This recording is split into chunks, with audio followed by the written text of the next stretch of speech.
Hey guys, and welcome to the 63rd episode of EduAllStars. My name is Todd Nesloni, and I'm one of your hosts. You can find me on Twitter at TechNinjaTodd.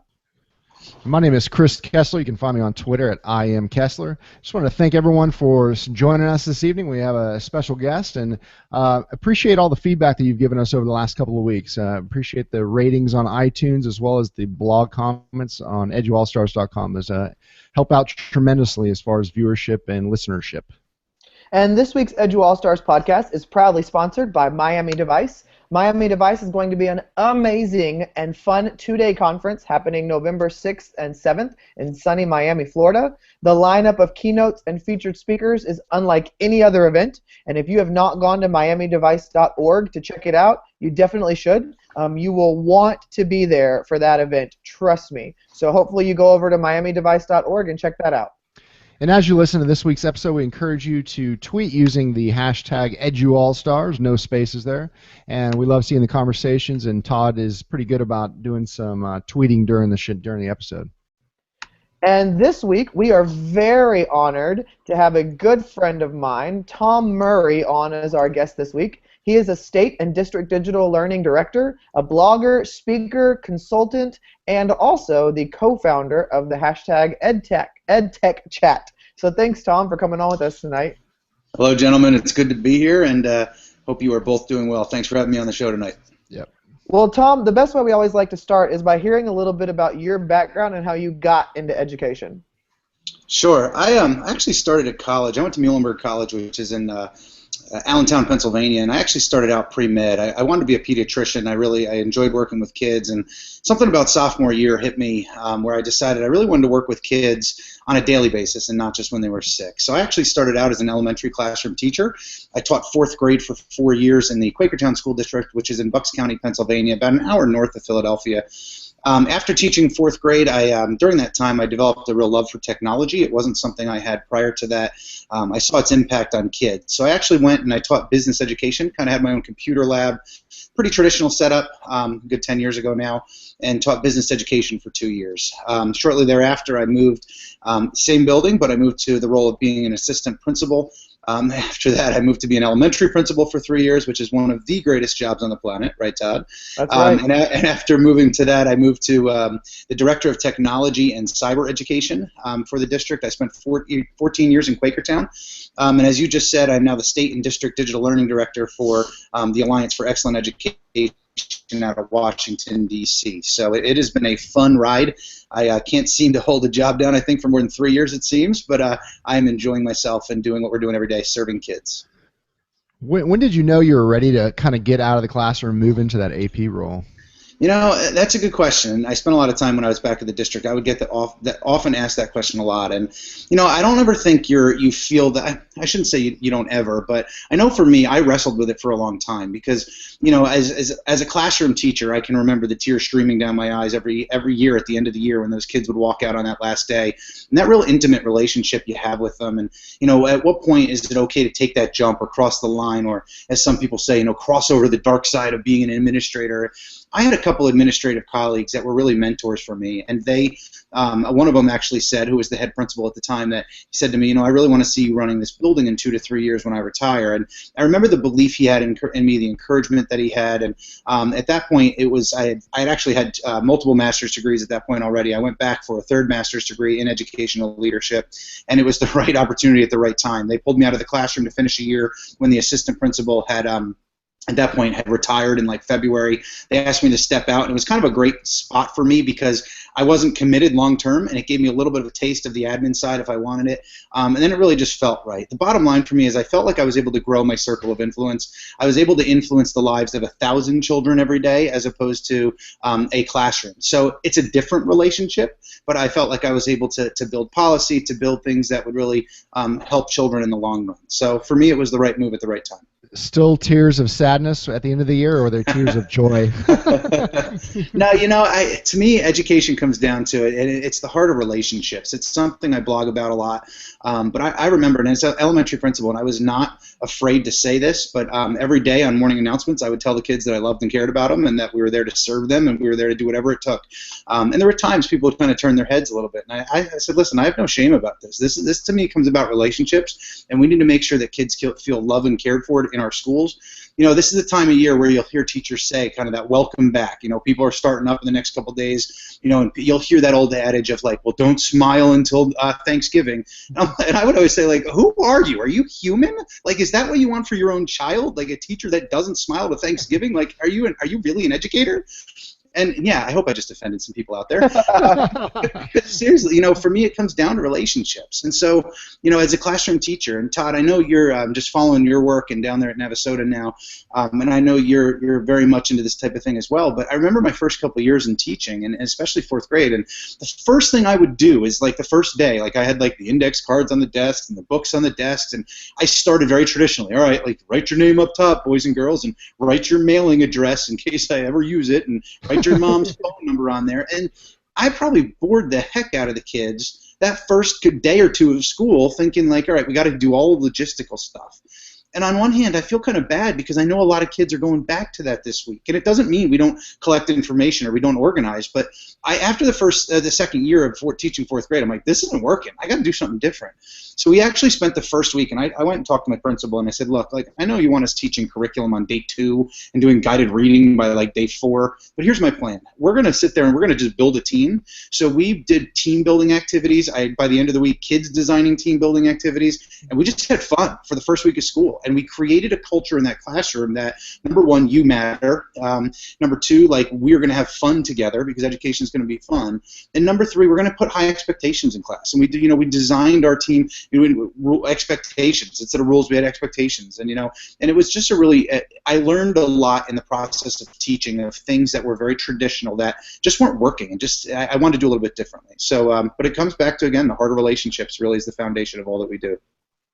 Now, tell us a little about your transition now and what it was and what it's like in the new role, because now you're outside of the school system per se. So explain a little bit about how that came about and what you're doing now.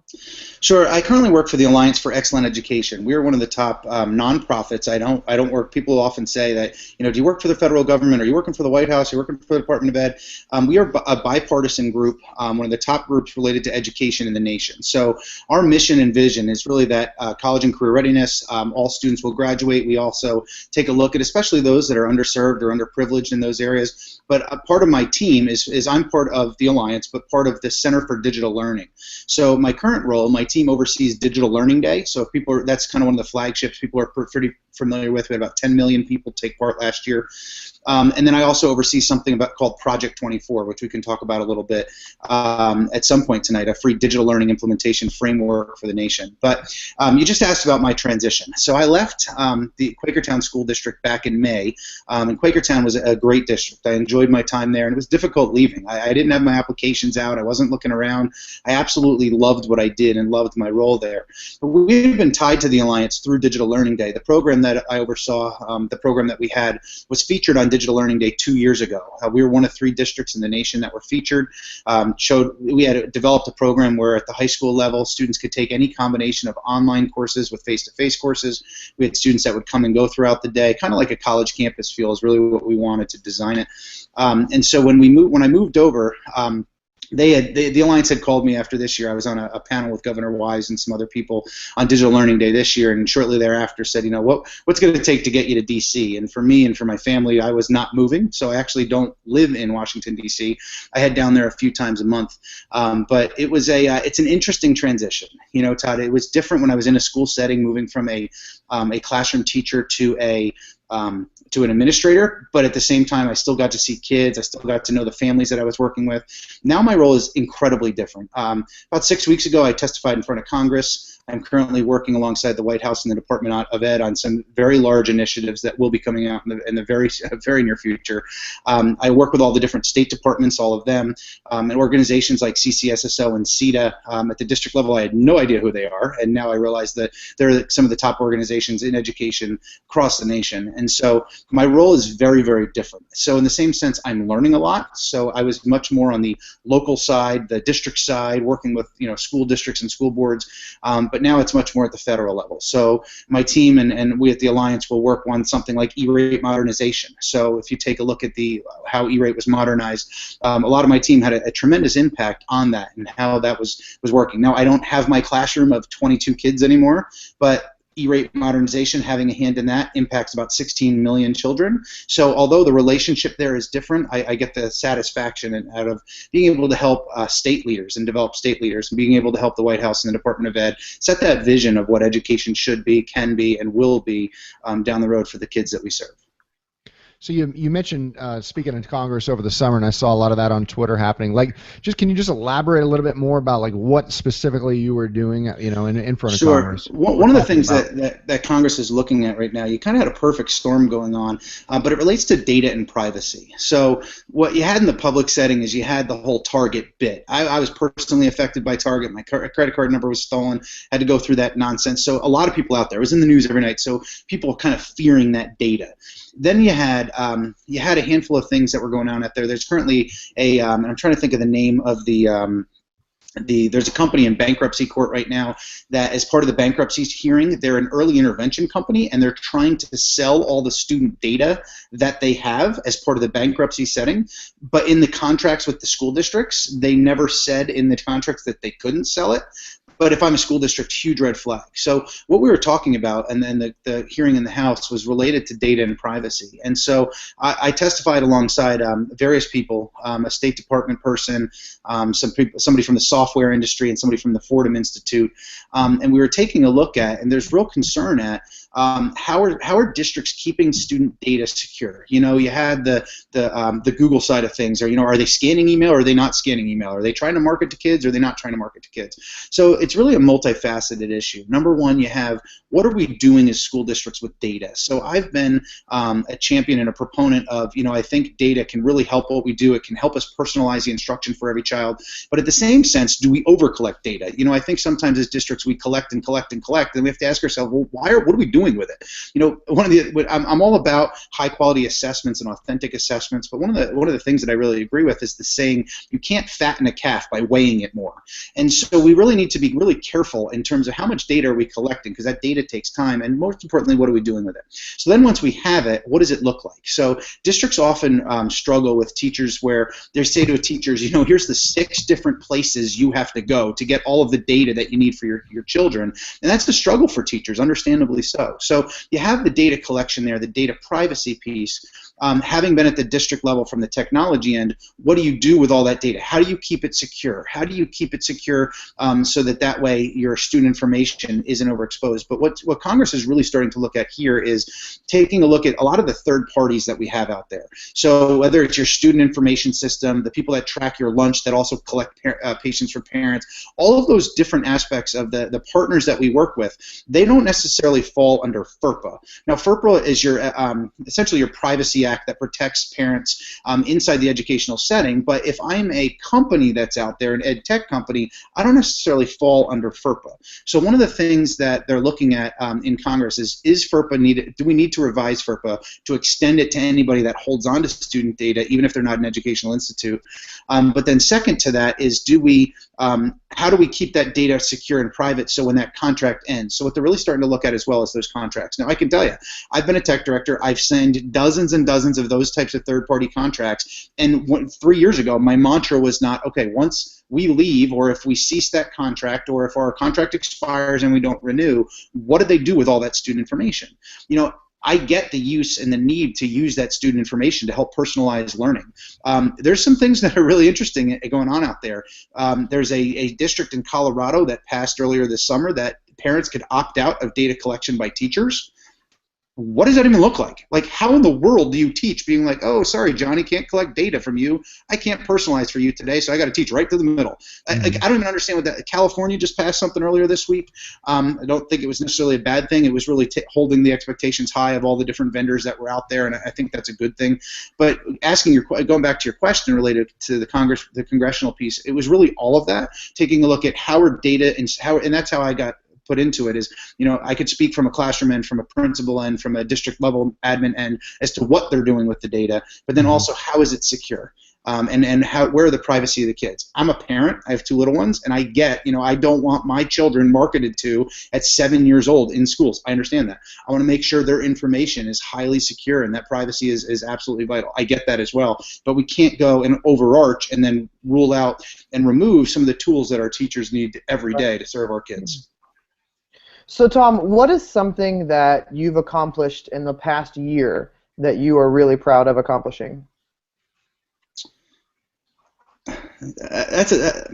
I'm going to be the first one to say that I don't think I've accomplished really anything on my own. And it's just, I don't want to stand here and say, here's something that I've done, because anything that I do at the Alliance is an amazing team effort. I have an incredible team of talented people that are teaching me a lot every day, as well as when back in my time in Quakertown, it was never about me. I was a lot of times the one that would be able to be in THE Journal or Tech and Learning Magazine or District Administration, and we got a lot of that, but it was never about me. It's always about the kids. It's always about who we serve. And I've been fortunate to have such an incredible team along the way. And so part of, I guess you can, let me answer this, part of what I'd say I'm most proud of in that regard is the success of those around me, the success of the children that we serve, the ability to do things differently, so that the programs that we built in Quakertown were very different than your traditional. But we saw some of our highest assessment results ever from students. We saw highest levels of college admittance ever. We saw graduations rates go up, but we did things in a non-traditional fashion. So I will say that's one of the things that I'm most proud of, because our kids and how they did were much better. And to me, students are at the forefront of all we're doing. So I would say that's what we're most proud of. But I would also say that was the success of every teacher, every administrator, our community and whatnot that we did together as a team. Well, Todd told me you do in fact know how to read, so I'll ask this question. What's something that you're reading right now or have read maybe in the last year or so that you would kind of recommend to, maybe it's educational related, maybe it's not? Sure. I'm going to throw out a book from my good friend Eric Scheninger. I had Eric, the Alliance, we do a series of webinars as well. Right now I'm doing a Project 24 leadership series, and I had Eric on Thursday. And I'm going to throw out his book on digital leadership. It is now a bestseller. Now, disclaimer, Eric is one of my best friends, but in all honesty, it is one of the best books out there on digital leadership. And the reason that I'm going to share that is because I really think there is an incredible crisis in our nation when it comes to that. Part of my work with all the different state departments and the 14,000 districts in our nation is really taking a look at so much of this and how much this comes back to leadership. We're looking at, I work a lot with digital stuff, obviously, but you can have a principal that can be the greatest roadblock in a building to all of this and really shut things down. But you can also, on the flip side, have a principal that can be the greatest enabler and encourager and create that culture of innovation. So I guess that the one thing that I would share, especially in a back to school, is for our leaders that are out there, that they have so much on their shoulders and there's so much on their plates and they're running around like crazy, but one of their main jobs is to create a culture of innovation where their teachers can take risks, where their teachers feel empowered, and a lot of that is through digital leadership. And Eric's book is, I think, a great example and just a great resource for that. When I was back in Quakertown, I bought it for every one of my colleagues and just said, look, you don't have to be the Twitter guru. That's not what this is about. This is about creating a culture in your school of innovation.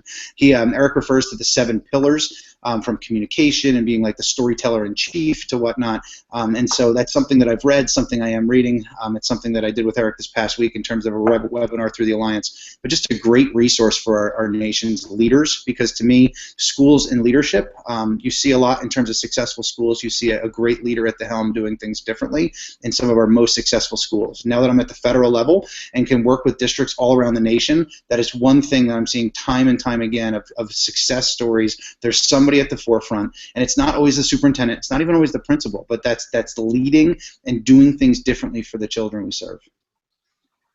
And it's funny that you mentioned that book, because that was the same book I gave to all of my upper administration and to my whole admin team too, because I was like, this guy's brilliant. This is the vision that we're going to be choosing to jump after, because I just think it's a great book as well. and a definite must-read for anybody in any type of leadership role. Yep, totally agree. Tom, when you're having a really rough day, what do you do to recenter yourself? Yeah, good question. When I was an elementary principal, my answer would have been I go hang out in kindergarten. I had back when I was a building principal, I had an unwritten rule with my kindergarten teacher. Listen, if I'm coming down to your classroom and I'm just sitting there to hang out with kids, it has nothing to do with supervision and you. It is all about me, and I'm having a bad day, and I'm just here to hang out with 5-year-olds because they're going to make me smile and get me back to the heart of why I do what I do. Now what I do, being at a very different level, obviously, is honestly I connect with people in my PLN, my personal learning network, when I'm feeling discouraged or I'm feeling like I got to get back to the heart of what I'm doing. So I do that through Twitter. I do that through Voxer. Voxer is a great app if those viewers aren't familiar with it, where I can connect with, a principal in New York or somebody like you, Todd, down in Texas. And, if I'm struggling with something or, in the same sense, if I'm just feeling like, I kind of need to be lifted up. I have a Voxer group of about 10 guys. If I started listing their names, many of them would be very, very well known, Eric being one of them on there. But we just have fun every day. In that one group, we're not even talking educational stuff. We're just having fun as guys and talking about fantasy football and just enjoying life and what we're doing on vacation and that kind of stuff. So I think, again, that's going back to relationships. So if I'm having a bad day. So is one of them, is one of them Aaron Klein? Look who it is. Talk about a perfect transition. Aaron, it's so great to see you on the show. Nice for you to stop on by.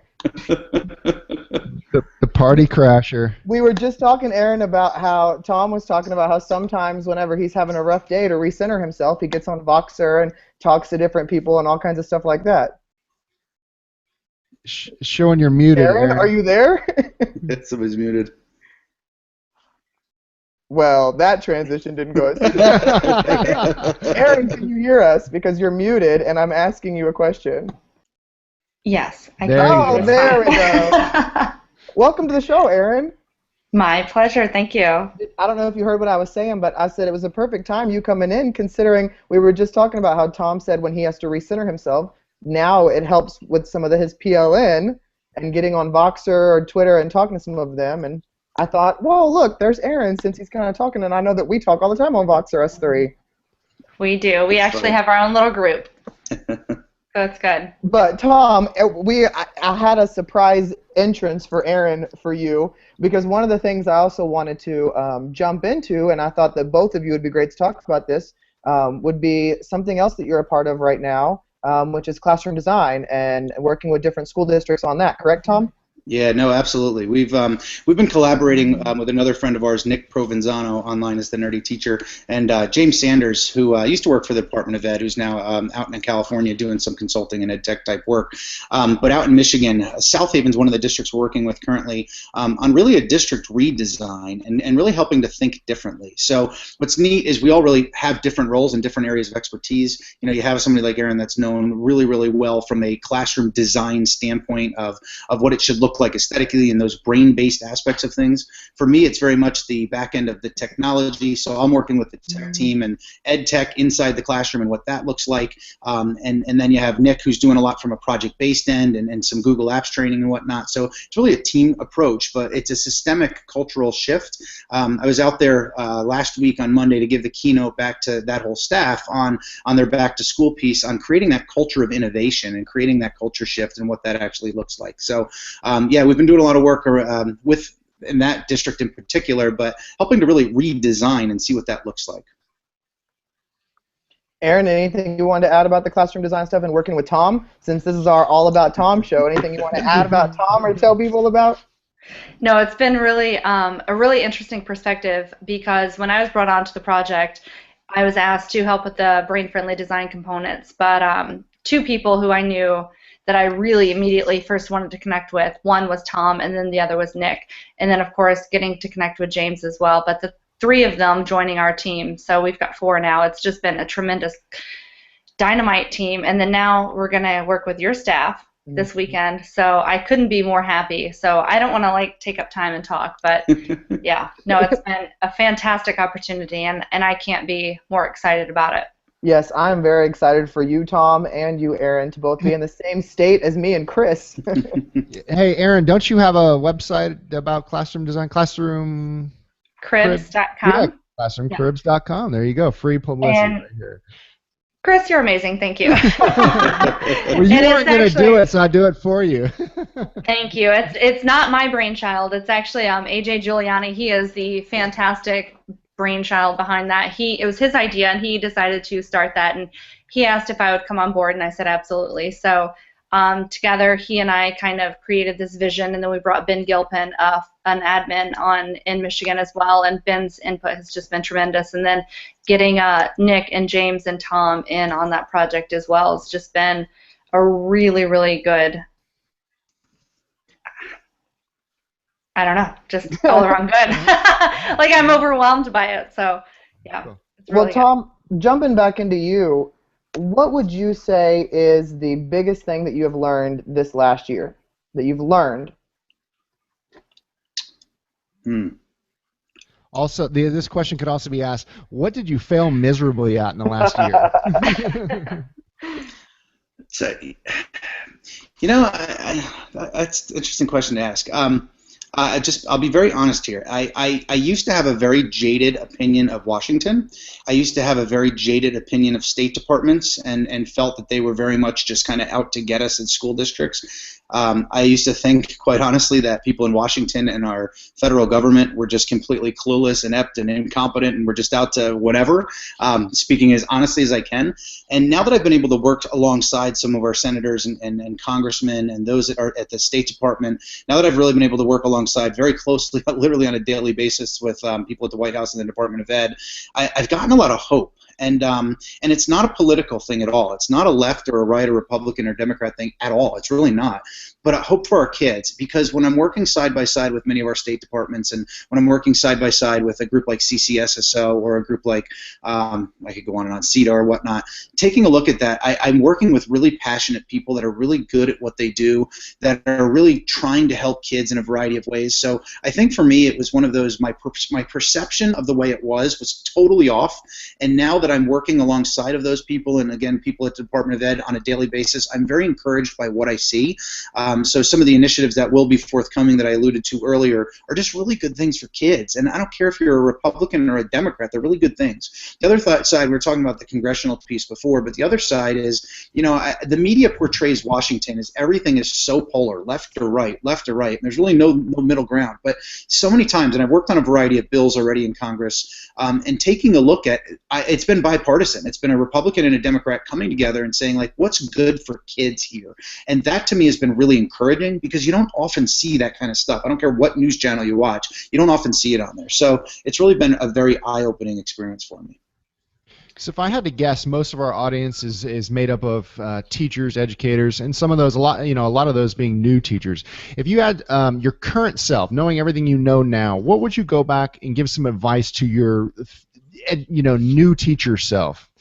Or basically, Sure. New teacher advice, yeah. So my first year teaching, let me just tell you a little bit about that, and it's something that is very emotional for me, and I think back to my first year. I graduated college, and I left at 21. There I was a male that wanted to teach elementary, and I thought I knew, like I was ready to take that world on, and I had student taught, and I remember that door closing for the very first time, and feeling like, oh my gosh, like is this really my kids and my classroom? I'm going to make this really, really short, but in the very first year, I had a student in my classroom pass away by an accidental hanging, not in my physical classroom, but it was on an in-service day. And I'm not going to get into the whole story there, but about a month prior to that, my mentor was killed in a car accident just before Easter. And that year was completely transformational for my entire life, because I came out of college like happy-go-lucky, ready to go, and just thinking that this teaching was all about content and teaching about test scores and everything that I had learned in college. But by the end of that year, I had loved those children like my own, because we had been through three of the most emotional months of all of our lives combined. And what I learned there that first year this is where we started early on, that education is about relationships, and it's about helping kids understand that they matter. So the advice that I would have for those early teachers is get to know your children inside and out. Show them that you love and care them. Treat them like your own. Teach to every child like it is your own child. Again, now having my own children, I want those teachers treating them like their own child and having high expectations for them. But if we teach every child like they're our own child in our classroom, we're not just going to be popping in the movie every Friday afternoon, or we're not going to be calling out sick every Monday in May because we're at the beach. It looks different. So my advice would be, make relationships front and foremost of what you're doing in the classroom, and other things start to fall in line. Of course, the curriculum is absolutely vital, but get to know those kids first, and they'll start to care about what you do know. Cool. And I love that you talk about that, Tom. I have a question for you. What is one interaction that you think that you've had either with a parent or a child that you feel will truly stick with you for a lifetime? The stumper, yes. Stumper. So we brought in. You put me on the spot here. We had to bring in the big guns for that question. That's right.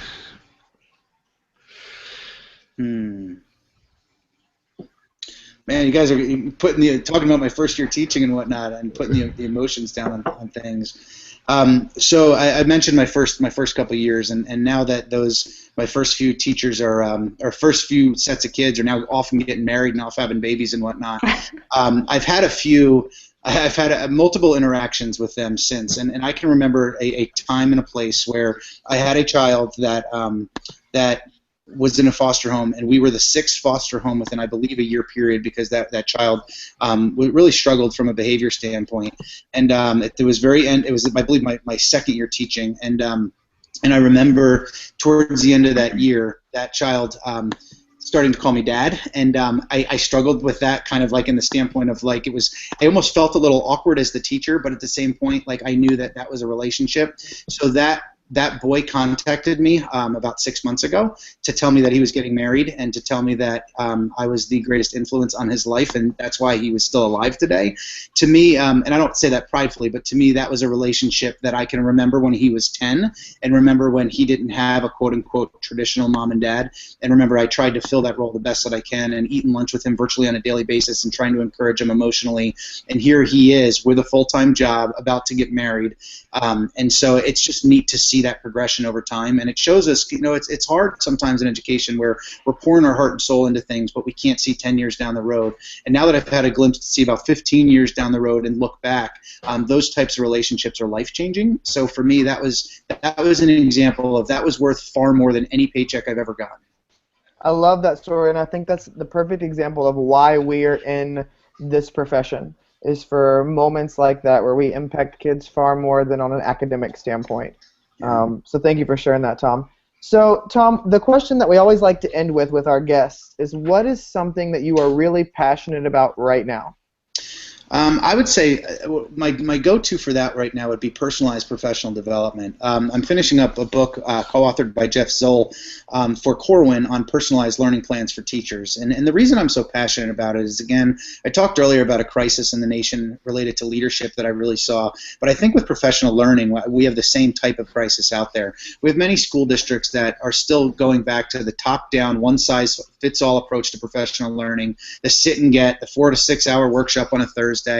And teachers around the nation are kind of rolling their eyes and struggling with that, and understandably so. We're wasting so much time, effort, and money in poor professional learning opportunities. So my turnaround piece to that is helping people take ownership over their own professional learning. Help them understand that professional learning is not a 4 or 5 time a year, handful of hours over the course of the year opportunity, but it's something that's ongoing, it's every day, and it's systemic, it's cultural, and it's just the way we do things every day, so that at the end of the day we're better for kids tomorrow than we were yesterday. And that only happens when we get passionate about our own learning and helping people get connected. So through all of that, you asked about an area, it's personalized learning for teachers. Every district in the nation has been talking about personalized learning for kids forever, but now it's also time, we can't just talk about personalized learning for kids and then do the exact opposite to our staff with a one-size-fits-all approach. So finding ways to personalize learning for teachers where we cultivate teacher voice, where we cultivate that teacher leadership, where they're an active participant and also leading personalized PD, where we as administrators, it's not about us, it's not about one person in central office, it's about teachers and what they need and giving them a voice as the professionals. We need to stop herding teachers like cattle into large group rooms, talking at them for 2 hours and calling it professional development. So let's allow them to have a voice, to be able to share what they do know, and to be able to treat them like professionals as it is, but then to also hold the expectations high. We need to move professional development conversations from, here's what I attended, this is the hours that I earned, and here's my checklist that I'm handing in at the end of the year evaluation, to here's what I learned, here's how it transformed my teaching, and this is why my kids are better from it. Yeah, it's a fantastic answer. Tom, thank you so much for spending some time with us this evening. I know that it looks like you're at the beach house this weekend, and I appreciate you. I'm glad the bandwidth held up out there. So that's fantastic. You bet. It's a pleasure being here with you guys. Thank you. How can people connect with you? Sure. First, I'd say connect with me on Twitter. I'm Thomas C. Murray. You can check out my website, thomascmurray.com as well. And I'm here to serve from a district or a state end in any capacity in that regard at the Alliance for Excellent Education. And they can check that out at all4ed.org. And with that, I mentioned earlier, we have a number of webinars coming up. We just had one with Eric that I referenced last week. We have one with Erin and AJ and Ben Gilpin. She mentioned classroomcribs.com in a couple weeks. And then we have one with Tony Sananis and Joe Sanfilippo regarding branding your school a few weeks after that. So they can also reach out at the Alliance as well. Amazing. And you can connect with us on Twitter at EduAllStarsHQ. We use the hashtag EduAllStars. Our website is EduAllStars.com, and if you go to EduAllStars.com/podcast, you can see all 63 episodes there. Go back and check some of the archives with a lot of the people that were mentioned in this show tonight. Lastly, on iTunes, you can search us out with EduAllStars, no spaces, and find all those episodes there if you want to listen to them on the way to work. And make sure you join us next Sunday, September 7th, as we have Michigan's Teacher of the Year, Gary Aboud, who will be on at 8 p.m. Central Standard Time. And don't forget to visit miamidevice.org to check out all the speakers, sessions, and everything else that's been planned. That will be, for sure, the EdTech event of the year. Thanks so much again, Tom, for doing this interview. I know that you had to give up some of your vacation time, so we really appreciate you coming on and chatting with us today. Anything for you guys. And thanks, Aaron, for jumping in and hanging out with us. Thank you, guys. And just a quick shout out to Gary, who is amazing. He'll be your guest next week, a fellow Michigan teacher. I love him. And Miami, Todd and I will be down there together, so I'm excited about that. Yep. Very cool. Thank you. See you guys next week. All right. Take care.